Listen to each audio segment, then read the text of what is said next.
It's game week. There we go. How ready do you feel like your guys are for Yeah, this OU team? Well, I don't know. I don't know. I do know that you get to a point to where you can't you can't improve until you play. You go through 15 days of spring practice, and you got to stop that, in order to get to the next level. Same thing happens in camp. You get to a point after about 15, 16 practices where enough's enough. So you got to switch gears, and really looking forward to tomorrow. I mean, it should be today, but it's tomorrow because it's Sunday night. So today is Sunday in my world.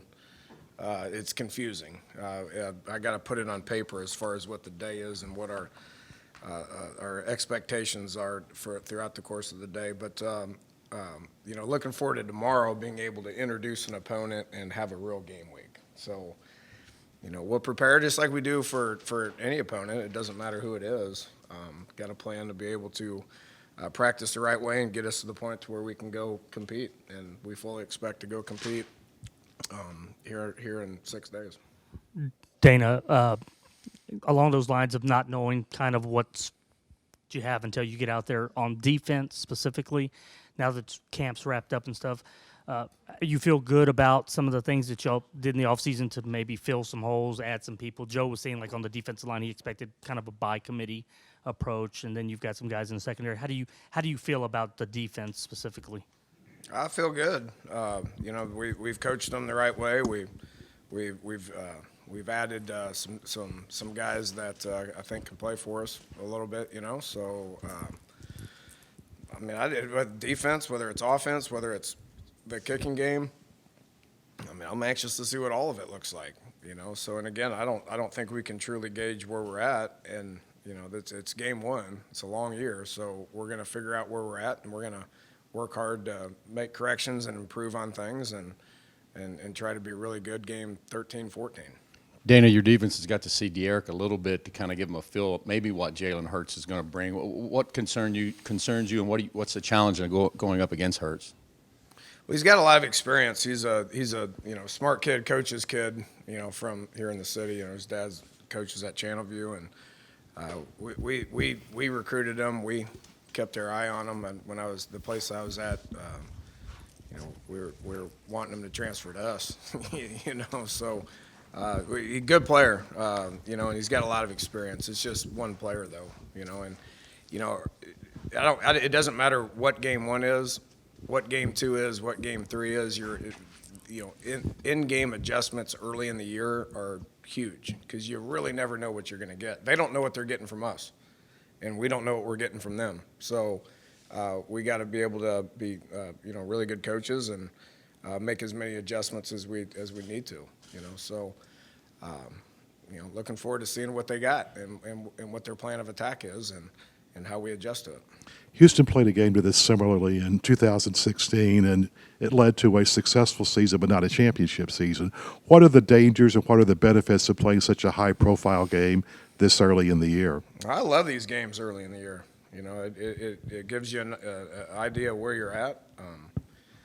You're going to get really motivated throughout the course of the whole year leading up to this game. We've played in a lot of these games in the past. I've played in a lot of these games in the past, didn't play, coached.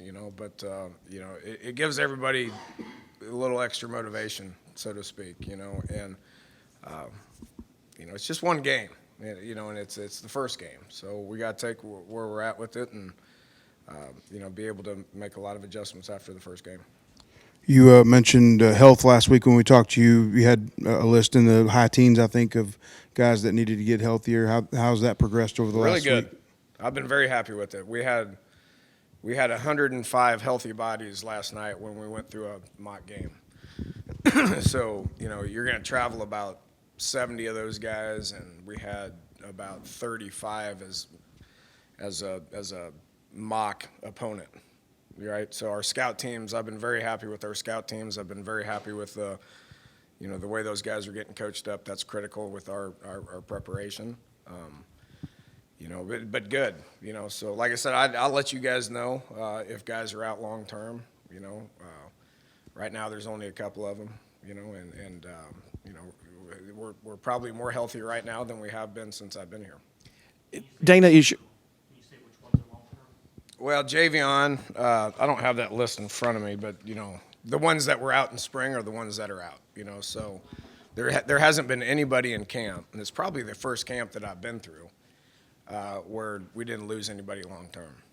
So I know Javion Smith's out. He was out in spring, but the rest of them are even the ones that are still day to day. We should be getting those guys back pretty quick. Dana, does your history against the OU program relevant in any way in this situation? I think it is. Know those guys pretty well. Offensively, I know those guys pretty well. Defensively, it's probably it's a little different deal. I mean, what we're dealing with them defensively is what they're dealing with us on all three sides.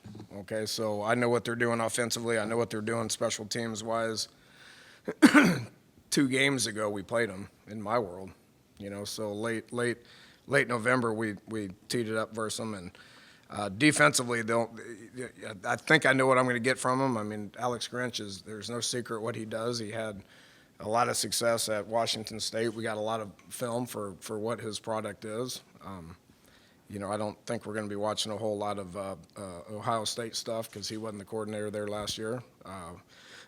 But 2 years ago, 3 years ago, 4 years ago, he's got a lot of video that is his style of ball. And we'll obviously watch that from a personnel standpoint. They're not releasing a depth chart, so we don't know who they are. But like I said, 2 games ago, I went against them and know what their personnel is, and we'll relay that to our players. So I think it helps, but they know me pretty well too, and they're going to have to figure out what we're doing offensively based on what the personnel is. They know I adapt and I adjust to what our guys do best, and then they're going to have to figure out special teams, and then they're going to have to figure out defense as well. So it should be a fun time. On the Yeah. Yeah, I just said that. I mean, I do.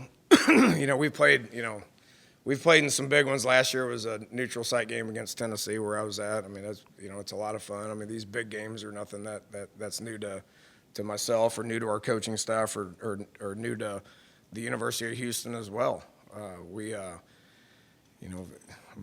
played in a lot of big games around here. Back when I was here in 2008, 2009, we played a lot of big games, against really good opponents. So, we've been there and we've done that, and I think I think our players are excited about it. I think our coaching staff's excited about it as well.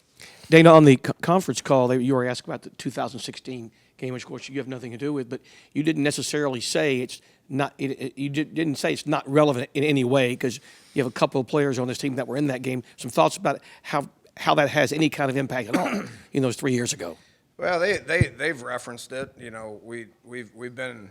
The University of Houston's been, like I just said, they've been in a lot of these big games before. So these big games are nothing new to the University of Houston, and we're going to continue to be in these games. Chris in the back is scheduling just all kinds of high-profile games here. I'm like, all right, enough. Let's, those are fun, but let's make sure that we do the right thing from a scheduling perspective because not everybody's doing it, right? I mean.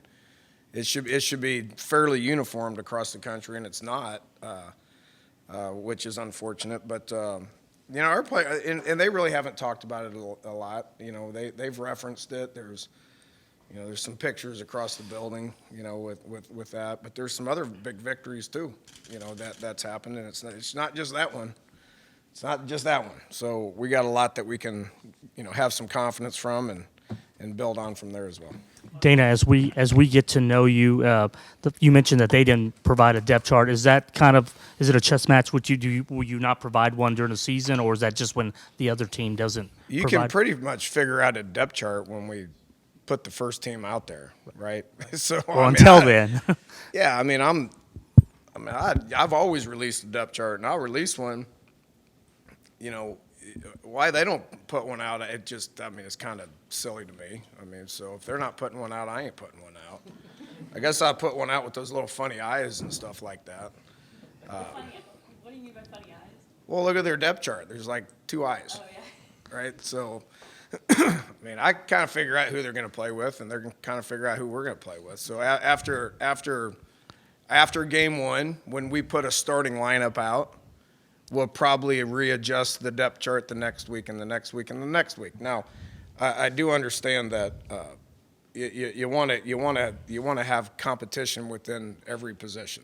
So there is honestly some positions on our team right now we don't know who the starter is, and that's probably the same thing from them. But we'll figure it out soon enough.